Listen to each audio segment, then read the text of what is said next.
La pandèmia va ser un xoc molt gros, és a dir, al principi va ser una incertesa molt grossa, és a dir, a nivell de que no sabien el que s'havia de fer, que cada dissabte sortia un boip, que tenien notícies noves contínuament, nous protocols y noves instruccions. No se sabía exactamente ni de dónde venía, ni cómo nos iba a afectar, ni qué íbamos a tener que hacer, ni cómo reaccionar. Yo creo que eso nos ha influido a todos, ¿no? Además, cada día era como que uno venía a trabajar y decía, bueno, empezábamos el turno porque esto se hacía así, se hacía así, se hacía así, pero ahora llega una nueva normativa o una nueva indicación y te decían, no, como lo hacíamos ayer ya no se hace porque es mejor hacerlo de otra manera. Y era como cada día no, pero bastante a menudo empezar de nuevo.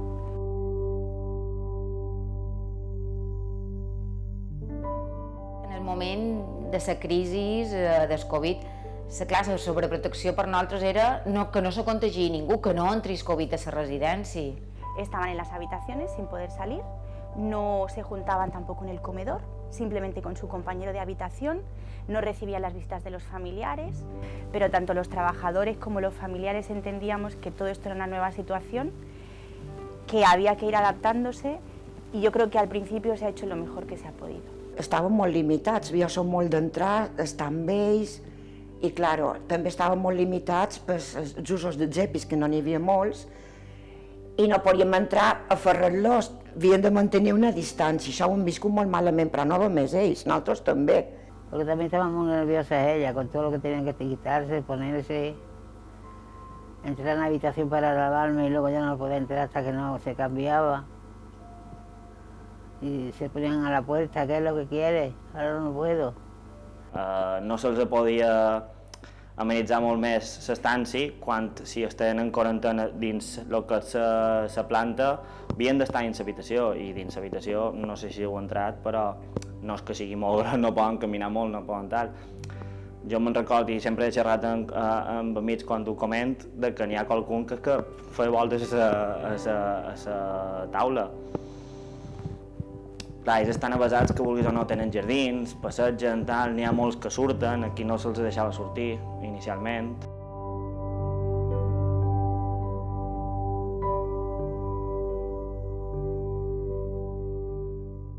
Un sentiment un poc de por perquè no se contagiassin, perquè no perdéssim el control de la situació a dins del centre i a la vegada com a pena, tristor, de veure que el confinament per ells implicava estar dins una habitació molt petita, una habitació que no és el mateix que un pis o una casa, i el fet que perdessin el contacte amb els familiars, pues tot va ser un poc així trist.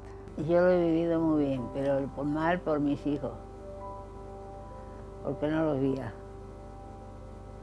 Y es un año muy largo, mucho tiempo sin verlos. Hombre, jo estava disgustada perquè el que més estimen són els meus fills. De lo que estava passant, no podien contar gaire cosa perquè estàvem a dins del quarto. Com que som una persona molt adaptable, és veritat, no vaig tenir cap classe de sensació de res. O sigui, estava dient, bueno, no podien sortir, fins que m'ho poden posar la mascarilla, molesta un poc, això no em porta a zori. Però jo personalment no vaig tenir cap classe de problema. Jo era molt bona. Me tractaven molt bé sempre. En els meus companys, no sé, jo crec que admiració per la feina que han fet i per l'actitud. Perquè crec que la feina amb persones majors ha de ser vocacional. No ha de ser una feina per guanyar... Tots fem feina per guanyar d'obres i això és la realitat, està clar. Però hi ha gent que fem feina i a més tenim vocació de fer feina i ens agrada molt la nostra feina i volem que surti el millor. Jo record el dia que vàrem saber que teníem positius, que vàrem agafar el telèfon i vàrem estar xerrant amb tots els familiars de tots els residents, explicant la situació i tranquil·litzant, i record que tot d'una se varen derivar a centres hospitalaris. Van de matí m'agafen i me diuen això, potser conec que jo l'havia infectat no sé com, tot d'una pregunta, no duia res més que el carregador del telèfon, el mòbil i el pijama que duia posat. I amb això me'l van endur cap a la riera. Familiars preocupats, amb ganes de poder xerrar i estar amb els seus familiars, i el fet de no poder fer més, intentàvem donar la màxima informació possible, tranquil·litzar, donar esperança, però el sentiment de no arribar a donar, de voler donar més a les familiars. Envers els usuaris i la gent major, crec que no hem actuat correctament. Crec que ara, a Toro Passado, ens pensàvem, hem estat molt paternalistes amb ells, massa. Hem volgut sobreprotegir-los tant, que les hem privat de tots els seus drets. Drets que nosaltres teníem, drets que si ets una persona que ets autònoma i pots anar a Palma i comprar i agafar l'autobús o cotxe o conduir, nosaltres decidirem que no ho podríem fer. Nosaltres, és a dir, a les residències, aquí, amb un pare, amb una mare, i ells me deien, si el agafa, el agaf. És a dir, quan tu... És vera que sempre s'ha dit que és més complicat en persones majors, que tenen patologies, que si entra a una residència és vera que és complicat aturar-lo i podríem ser responsables, però tampoc li han donat la confiança potser de poder fer-ho. No s'ha donat ni siquiera la confiança de que ho poguessin fer i han estat tancats molts de mesos. Trobo que hem de fer un poc una reflexió de lo que és protegir i el que és sobreprotegir, i on està la línia entre protegir i privar de llibertat o de capacitat d'elecció a les persones grans. Crec que això és important, perquè la nostra desescalada, en el cas de les residències, ha estat molt més gradual i amb molta més por, molt més a poc, que la resta de la població. I crec que aquí hi ha un debat ètic que hauríem de fer tots. I clar, varen estar 4 o 5 mesos fins a juliol-agost no començàrem a sortir. I clar, era una implicació molt emocional amb ells, és a dir, és com los míos, jo me les sent meus a ells. Cosa que no està bé, perquè és un paternalisme que no han de tenir, que ells són adults i han de poder triar, però no les han deixat triar durant la pandèmia en cap moment i han perdut molt les dignitats, és a dir, ells no podrien triar sortir encara que li donés igual agafar el virus o no, que no l'haguessin agafat, no ho sabem.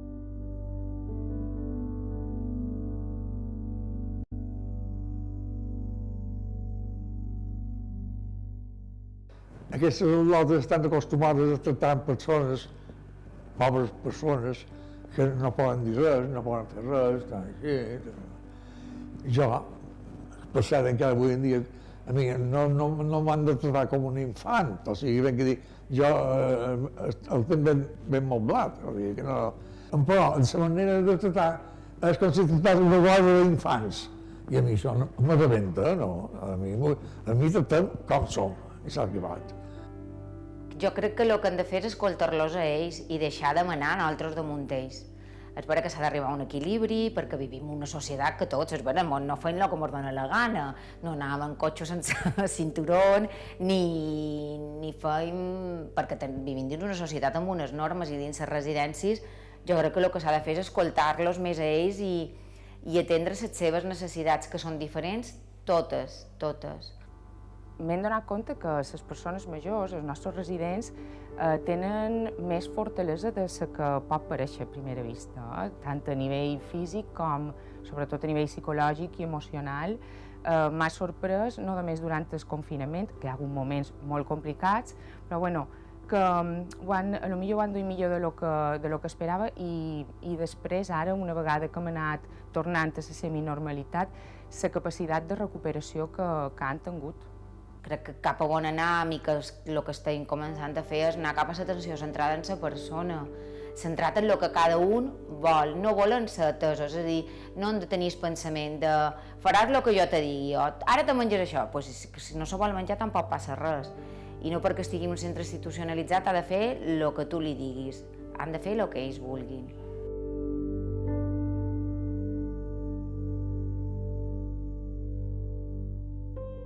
assignatura pendent, jo crec que és la facultat encara créixer a l'hora de posar-nos en el lloc de la persona que ho està passant.